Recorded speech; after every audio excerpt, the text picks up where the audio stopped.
First of all, my first question is who bribed Hunter Biden to be here today? That's my first question. Second question, you're the epitome of white privilege, coming into the Oversight Committee, spitting in our face, ignoring a congressional subpoena to be deposed. What are you afraid of? You have no balls to come up here and... Mr. Chairman, point of inquiry. Mr. Chairman, If the gentlelady wants to hear from Hunter Biden, we can hear from him right now, Mr. Chairman. Let's take a vote and hear from Hunter Biden. What are you afraid of? Hold on. Order. Are women allowed to speak in here or no? Are women allowed to speak in here or no? Because you keep interrupting me. I'll interrupt the chairman. I don't know that he's a lady. I think that Hunter Biden should be arrested right here, right now, and go straight to jail. Our nation is founded on the rule of law. Come on. Right, Joe. Law applies equally to everyone, no matter what your last. Point of order, Mr. Chairman. Point of It doesn't order. matter who you are. Point of order, Mr. Chairman. Biggs know over that's a here. lie. Trump Jr. Biggs over here. State your point, Mr. Biggs. Yeah, my point of order is this. Are we going to continue on with this blatant interruption? This is absurd and inappropriate. I intend to give my statement. I don't intend to have anybody interrupt. I'm not going to interrupt your statements. I think you should have decorum and courtesy and don't act like a bunch of nimrods. You just interrupted a woman. And that's fine. I got permission. Can we I did- agree? Everyone has Mr. 5 Chairman, minutes. Can we agree? Point of order again. The assertion that I interrupted was absolutely false. That's typical of the gentleman who spoke it. I got permission to speak from the chairman. I spoke. I was interrupted yet again by the gentleman who doesn't choose to go through the chair and follow proper order. I encourage us. I think if we're going to have any respect at all, we need to have proper decorum. Well said. Okay, all right. So we love the Constitution today, and we also want to talk about foreign money coming in. Have y'all seen the report that was just produced where this chairman decided that he was going to block this committee from receiving additional information about y'all's guy, Trump, and all the money that he took?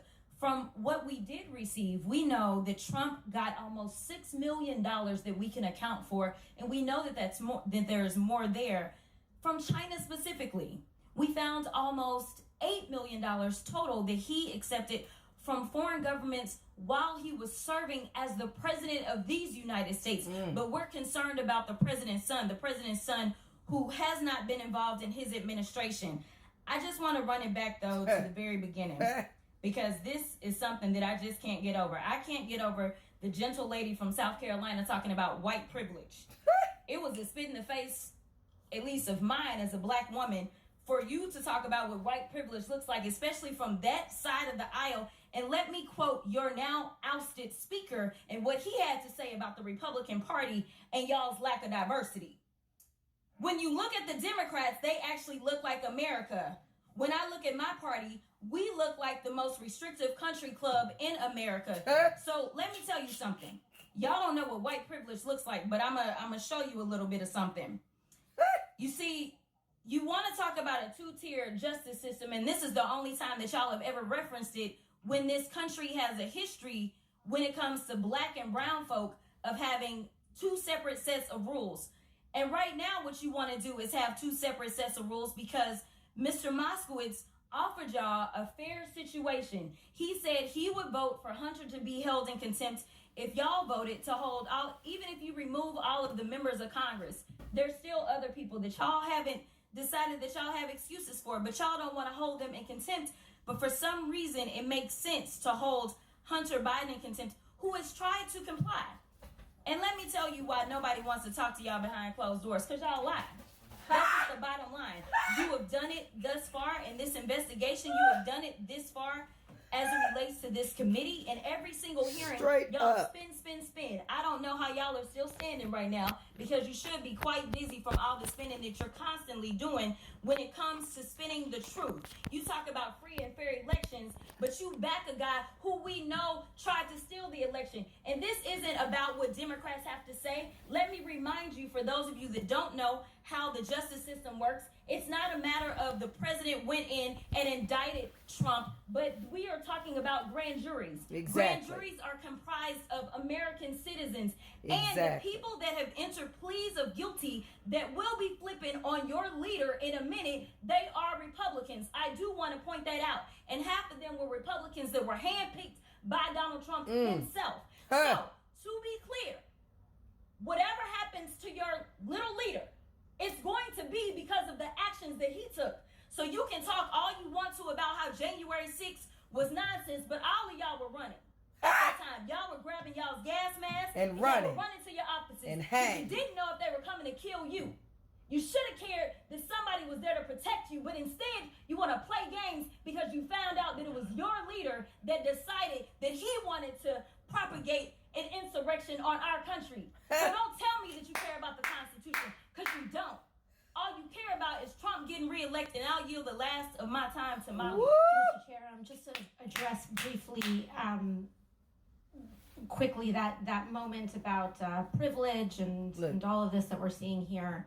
It was a very beautiful speech by the gentlelady who, as she mentioned, was helped lead on the now majority side, Civil Rights and Civil Liberties Subcommittee. But I think it's so exemplary of the point that she also oversaw the elimination of the Civil Rights Subcommittee on this committee, which really kind of gives the whole game away. We show up, we give speeches, we give flowery words, but at the end of the day, participate in the structural erosion of the rights and representation of people that are marginalized, women, people of color, people that just need to see their due process and civil liberties protected in this country. But I will move on.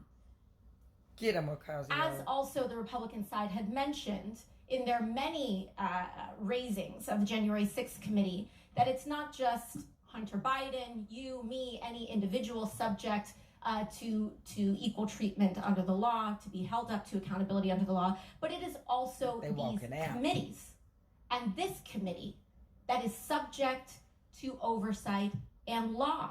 We must comply with the law here as well. Now, I may be one of the very few people that actually believes in Congress, in this country, but I do, and many of us do here. And we have an obligation to engage in good faith participation to execute and comply with the subpoena. The chairman said in front of the country several times to Hunter Biden, you can show up here in front of the world, in front of the public. Hunter Biden took him up on that offer. He said, I will show up in public. I will show up in public. He showed up here today. He showed up here in the past. And Mr. Chairman, I know you do your best with what you've got, but you've got members here that have submitted falsified evidence to the record. You have members here that have submitted and mischaracterized closed door hearings, and people want to say back and forth at the end of the day. It doesn't matter what party it's happened from. You've got members who've engaged in revenge porn in this committee. So it is understandable why Hunter Biden would want to testify in front of the public for the American people to be able to witness that testimony for themselves. Exactly. You've got members who've defied subpoenas. You've got members who we are 1 year into the term asking what the rules are at the beginning of the committee. The book was given to us on day one. And so what we should do is allow the man to testify. Exactly. I believe in the power of the Oversight Committee. Frankly, I believe in it regardless of whether Republicans or Democrats have the chair, because I believe that this committee should have the power of oversight. And we cannot do that on a partisan basis. And so for that, I implore this committee to allow Hunter Biden to testify publicly. I implore and I ask for that to happen. They don't and want we to. cannot do that then they can't by spin the getting truth. engaged in this back and forth on a defiance of a subpoena. Let him comply. Let him do it today. Let him do it tomorrow. Exactly. But let the man do it. And with that, I yield back to the ranking member. Thank you, Ms. Ocasio-Cortez.